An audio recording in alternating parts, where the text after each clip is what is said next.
Buenas tardes, o buenos días, o buenas noches, en cualquier momento que nos esté viendo.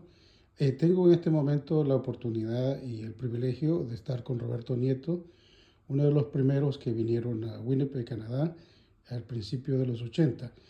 Y tengo a Roberto Nieto acá para que nos relate la historia de los primeros salvadoreños. Roberto, ¿cuál es tu nombre completo? Mi nombre es José Roberto Nieto. Vine el 22 de febrero de 1983. En esa época, digamos, habían 5 salvadoreños y, digamos, que habían llegado a finales del 82, que fueron los primeros que llegaron a Winnipeg. Algunos ya murieron. Por ejemplo, José Villegas, quien ya murió.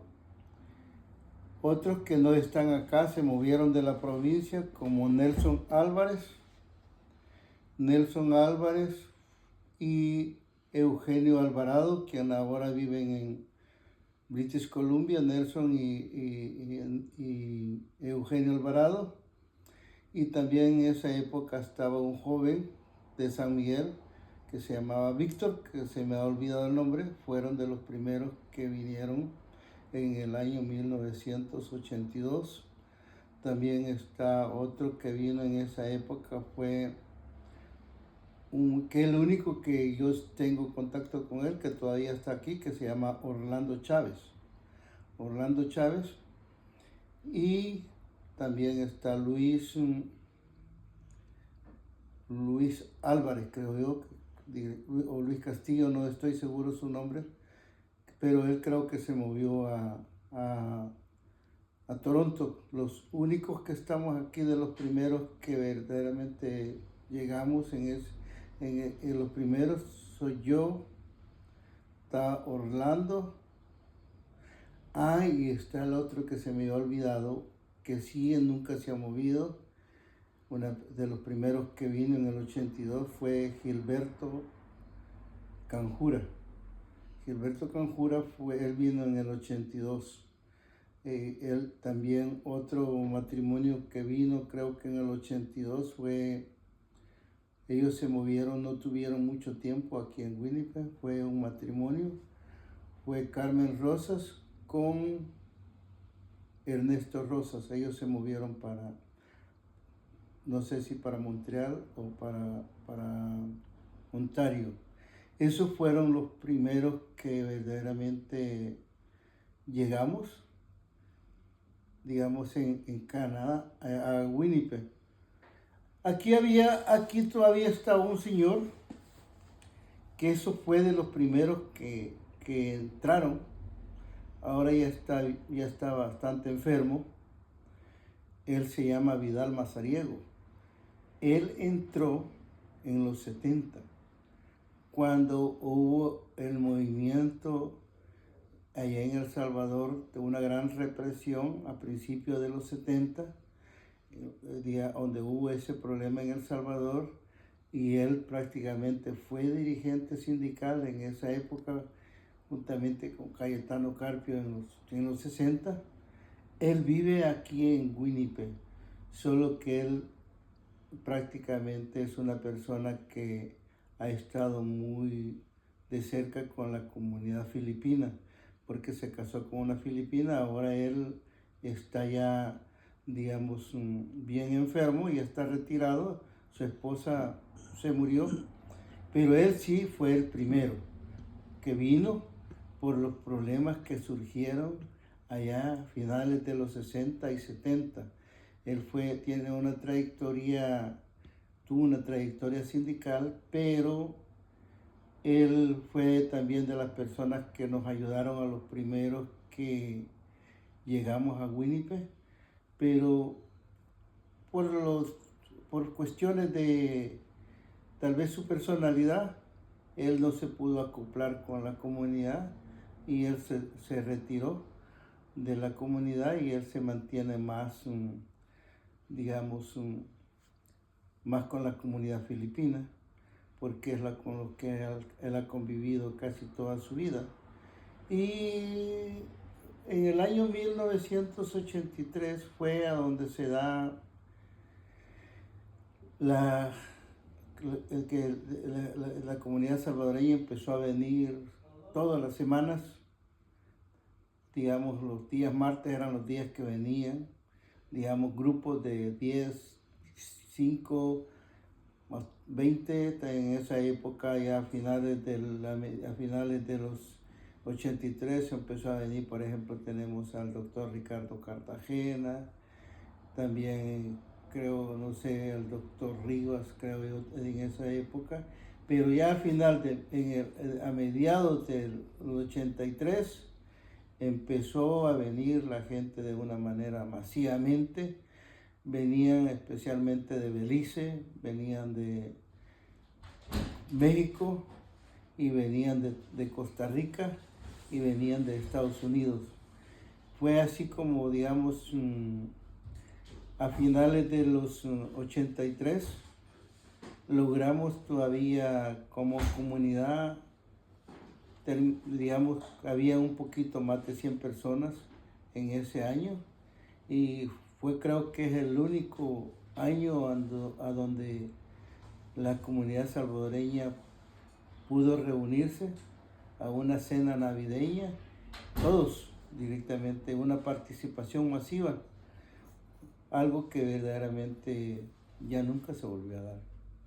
¿Y hablaban inglés todos o cómo?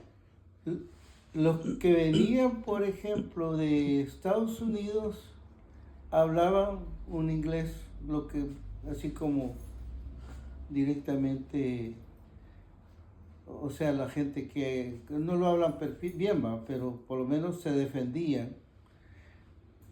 O sea, de que no, la gente tenía que estudiar. En esa época, a los primeros que venimos nos daban 4 meses de entrenamiento para el inglés. Digamos, lo mandaban a la Applied Linguistic y al Red River. Ahí es donde sacábamos directamente, aprendíamos lo básico del inglés, pero la mayor parte, digamos, hablaban muy poco inglés.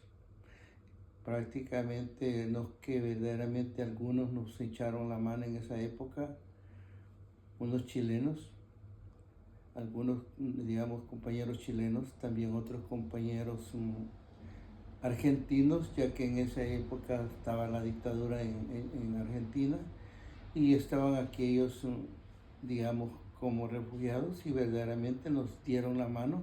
Ellos fueron muy, o sea, nos ayudaron bastante directamente a los primeros a poder, digamos, desenvolverlos, porque verdaderamente en esa época no habían doctores de habla inglesa, o sea, todos teníamos que acudir con un traductor para ir a donde el médico, para ir a cualquier diligencia. Siempre necesitábamos un traductor, porque la traductora que trabajaba en Manpower no podía directamente suplir todas nuestras necesidades de la comunidad. ¿Qué es Manpower para la gente que no sabe qué es Manpower? Manpower le decía en esa época, era el servicio o la oficina de inmigración que nos atendía, a donde nosotros, por ejemplo, íbamos a traer el cheque que nos daban, donde estaba cada uno de nosotros, teníamos una trabajadora que nos atendía, que es nuestro caso. Digamos, cuando nosotros íbamos a recibir el cheque que nos daban para poder sobrevivir y cualquier cosa, digamos, ellos eran los que se encargaban directamente de buscar vivienda, de escuela, de ver doctor, todo eso, porque ellos sabían, digamos, ellos tenían toda la información. Nosotros como comunidad no teníamos acceso, ni había, digamos, la comunidad latina, no había directamente personas que hablaran el idioma bien, o sea, no había ningún servicio digamos, en esa época, quien verdaderamente desempeñaba un papel que ayudaba mucho era International Center. digamos que ahora que no sé si se llama Welcome Place, pero verdaderamente el International Center era el que verdaderamente allí habían trabajadores que también nos daban servicio. De la gente que vino de los primeros, ¿venían directo de El Salvador o venían de otra parte? Nadie, casi en esa época, nadie, porque como la guerra estaba, prácticamente la gente que venía fue la que se había salido de El Salvador. Y así fue como a través de las Naciones Unidas. Por ejemplo, en mi caso, yo, yo pedí asilo, yo estuve asilado político en México. Yo no sabía de este programa. Llegué a Canadá y no tenía idea de a dónde era Canadá ni qué directamente. Yo creí que aquí se hablaba francés. Y la verdad le digo, a uno lo mandaban, a mí me mandaron, te vas para Winnipeg. Y ellos decidían, digamos, era a través de Naciones Unidas, tenía ese programa de los, donde, digamos, para, digamos, mandar a la gente de los refugiados. Y así fue como uno iba a solicitar a la embajada de Canadá y ellos directamente, digamos, le daban un proceso y lo aceptaban. ¿Y cómo hacían para comer de allá? ¿Cómo, si querían cocinar comida salvadoreña, qué hacían? ¿A dónde? Aquí cuando vinieron, cómo hacían? Eso era otro de los problemas porque en esa época no había masa, ¿dónde se iba a conseguir más harina, por ejemplo, para comer tortilla? Uno tenía que comer pan, pues, o sea, cosas que especialmente cuando uno viene del campo, por ejemplo, en mi caso, yo me crié en el campo, o sea, yo no me crié con pan, o sea, a pura tortilla. Entonces, claro, en ese aspecto uno sufría, pues, por la cuestión de la comida, porque tenía que comer, adaptarse a las cuestiones que, digamos, por lo más era frijol, huevos, así, cosas que uno, porque, digamos, uno, la alimentación, verdaderamente, incluso cuando nos invitaban a las iglesias, uno no estaba acostumbrado a cómo se sirven acá, pues que uno tiene que agarrar y solo un montón de monte. En El Salvador no existía eso, tal vez ahora ha cambiado, pero sí verdaderamente fue un problema bastante serio, donde mucha gente directamente, hubo gente que no aguantó, que tuvo que regresarse. Cuando vivían, digamos, ¿qué sector de la ciudad la mayoría empezó a buscar casa o cómo? ¿O vivían cerca o vivían separados, bien lejos? ¿Cómo? Sí, por ejemplo, como hace más de 40 años Winnipeg era pequeño y no había crecido lo que hoy ha crecido. Casi todo era cerca del centro. Entonces, por ejemplo, aquí en la Hargrave y Cumberland estaba un edificio que le pusieron la embajada, porque allí prácticamente casi estaba habitado solo por salvadoreños. Entonces allí le llamaban la embajada salvadoreña. Entonces, todos esos edificios donde se colocaba la gente y ahí se metían, aquí también por la calle La Hargrave y la, ¿cómo se llama? Aquí por la Donald, todos esos edificios del centro estaba prácticamente habitado por la comunidad salvadoreña. Creo que ese edificio todavía está, ¿verdad? Ese Sí, de están la- todos esos edificios. sí, sí. Y cómo era la gente, cómo los trataba cuando ustedes acaban de venir sin idioma, sin conocer la cultura? Bueno, yo considero una de las cosas bonitas de Canadá y de Winnipeg, especialmente esta gente, creo que tiene una cuestión de que está acostumbrado a tratar con los inmigrantes y, por ejemplo, en mi caso, yo mi manera de comunicarme era a través del dedo, Puras o sea, señales. puras señales. O sea, que, digamos, iba a una tienda y llamaba y le decía, mire, esto quiero, pero con el dedo. Así prácticamente uno compraba. Y cuando tuvieron la cena de Navidad, ¿eso a qué se debió? ¿Alguien los convocó? Y sí, estaba directamente, estaba un señor que en esa época decían que era gente de la CIA un señor pastor evangélico que verdaderamente había sido expulsado de Nicaragua porque parece que en esa época él anduvo con la contrarrevolución en Nicaragua y él lo mandaron aquí. Entonces, según decían, que él era aquí directamente para tratar que estaba como un agente para dividir a la comunidad. Y yo considero que quizás fue cierto porque él fue crear directamente que la gente, digamos, toda, que se fueran a las iglesias evangélicas y les colaboraban. Y el que verdaderamente no se hacía en esa época, iba a las iglesias, no le colaboraban. Por ejemplo, en mi caso yo tuve una experiencia. Yo cuando vine, yo creí que era ateo y rechazaba lo que era la cuestión de iglesia y rechazaba ir a las iglesias y todo. Y la verdad que me acuerdo que una vez que llegaron, no me dieron ayuda porque una señora que era activista de las iglesias, ahí no llegan porque él es ateo. Y verdaderamente yo por mi manera de ser prácticamente, o sea, recibí muy poca ayuda. Porque las iglesias prácticamente es cierto que ayudaban, pero era como una cuestión condicional para convertirlos. Y la verdad que yo en esa época venía así que yo verdaderamente no andaba buscando iglesias, pues, no andaba buscando eso. Entonces le digo, pero sí, ese señor hizo un papel de dividir a la comunidad y empezaron a crearlos a las primeras iglesias evangélicas, pero para que se enfrentaran con nosotros que no creían y fue horrible por cómo se dividió la comunidad, pues, porque casi se dan las cosas en El Salvador, que acusaban a la gente de comunista, de que esto es una cuestión bien de desprestigio, pues, pero yo considero que alguna gente directamente como que eso era un trabajo más que había, digamos, tal vez, cómo, cómo dividir a la comunidad.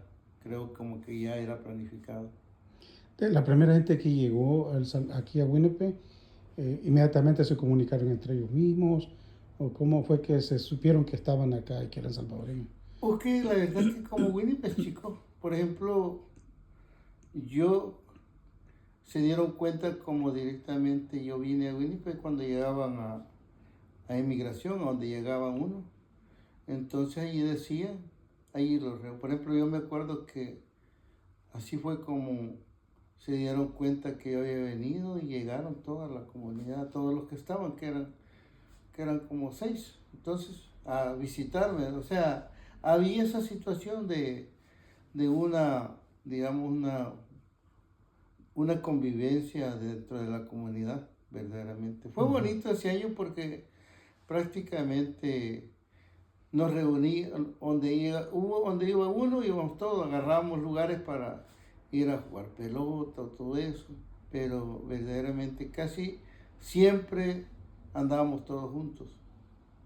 ¿Y cómo hacían para transportarse? ¿Tenían carro o en bus o cómo? En bus. En bus, ¿cuánto valía el pasaje en esa época?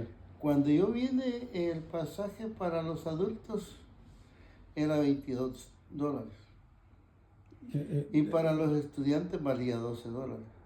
Del bus. Sí. ¿O centavos? ¿O 12? 20, ¿no? ¿12 centavos o 12 No, dólares? $12 O el Baspas, el Baspas. Oh, ya, ok, ya. Ya. Oh. ¿Y la gasolina cuánto valía en ese tiempo? Valía como 30 centavos el litro. El litro. Está bien barato, está bien barato. Y yo creo que no vamos a regresar a esos tiempos. Yeah. Y bueno, cuéntame de ti, en el caso, venías dices, de México, ¿verdad? Sí, yo entiendo. ¿Eh? Pero ¿en qué año saliste de El Salvador? Bueno, yo salí, digamos, de El Salvador en el 81.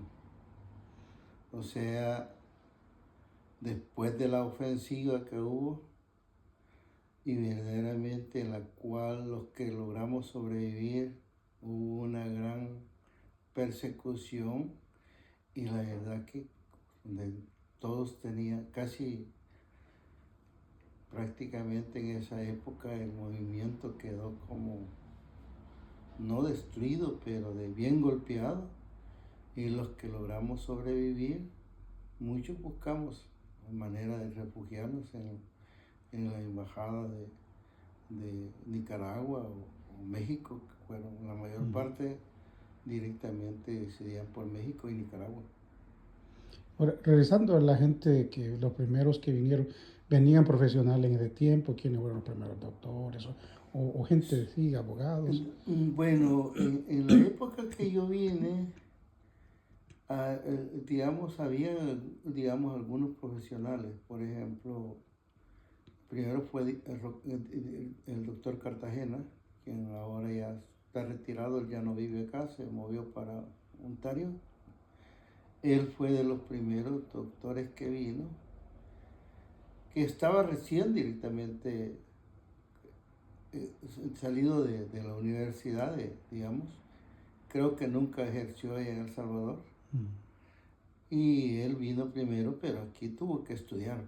Aquí fue una de las personas en la cual él se dedicó completamente a estudiar y fue uno de las personas que sobresalió, el primer doctor que salió, digamos, ya calificado acá en Winnipeg, y empezó a practicar, digamos, pero se fue para Brandon, estuvo en Brandon porque él sacó su especialidad en medicina interna. Y de allí, digamos, prácticamente fue bastante duro para los doctores porque muchos tuvieron que estudiar acá y tuvo que pasar varios años para poderse integrar acá. Entonces, por lo tanto, digamos, no fue los primeros años, no habían, digamos, profesionales de la salud. O sea, lo único que directamente donde la gente iba era donde el doctor Córdoba, y estaba otro doctor pediatra que era un doctor mexicano que estaba en la Winnipeg Clinic. El doctor Córdoba es chileno, ¿verdad? Sí, el doctor Córdoba es chileno. Yeah. ¿Y la doctora Rosario en ese tiempo no estaba todavía? Ella, Dominicana. quizás Pues, como por los 90 empezó directamente, ya, la doctora Rosario. Ya, digamos, por ejemplo, estaba ese doctor mexicano, creo que era doctor Rocha. Y estaba un doctor venezolano, pero parece que era dentista, pero verdaderamente no habían doctores. Y el doctor Guijón, que también se integró, o sea, era chileno, o sea, el doctor Guijón, o sea, de que él fue también, digamos, de los latinos que logró, digamos, porque logró integrarse. Los que vinieron ya después como profesionales y ejercieron pero eso ya fue en la otra rama, en la rama de psicología, o sea, Ernesto Vela, quien fue uno de los que verdaderamente hizo un gran trabajo con la comunidad. Y el doctor, ¿cómo se llama? No sé, Hernández, ¿cómo se llama? El que trabajó en la Monte Carmelo, ¿cómo se llamaba? Ese era el Ernesto Vela. No, pero había otro que creo que... Reinaldo Hernández era, ¿verdad? Hernández, sí. Sí, pero él no logró, digamos, incorporarse. Él sacó como creo como para enfermería y era psiquiatra, pero él no logró directamente, o sea, ejercer ya como médico. Ahora, en la parte después que pasan esos 5 o 6 personas, ¿quiénes más o menos se destacan después? Porque eso estamos hablando de los 80, ¿verdad? Y al final de los 80, ¿qué pasa? ¿Cuándo viene el mayor flujo de salvadoreños? Ya al final de los 80 vinieron, es cierto eso, entre el 85 al 90 venía gente en barbaridad, todos los martes aquí venía gente, digamos, o sea, Fue directamente bueno, 84, 85, del 84 para acá, para los 90, fue un flujo directamente de la comunidad.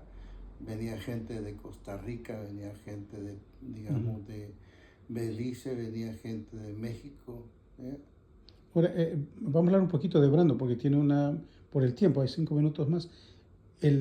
La gente que vino de Brandon, me gustaría que hablara un poco de eso, porque también tienen mucho que ver con eso, en lo que tú has ayudado. Bueno, ¿quiénes fueron los primeros que vinieron? Los primeros que vinieron fue directamente, yo creo que ya tienen como por sus 20 años.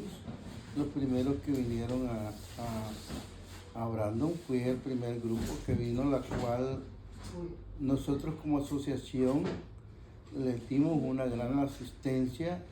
Los íbamos a ver casi semanalmente, y todo eso. La comunidad salvadoreña de Brandon recibió un gran apoyo de parte de la comunidad de acá, en la cual nosotros fuimos de los que los orientamos a darle todo lo que, cómo era esta sociedad, porque verdaderamente no, o sea, de que fue así como los preparamos al primer grupo de salvadoreños que... Espérame.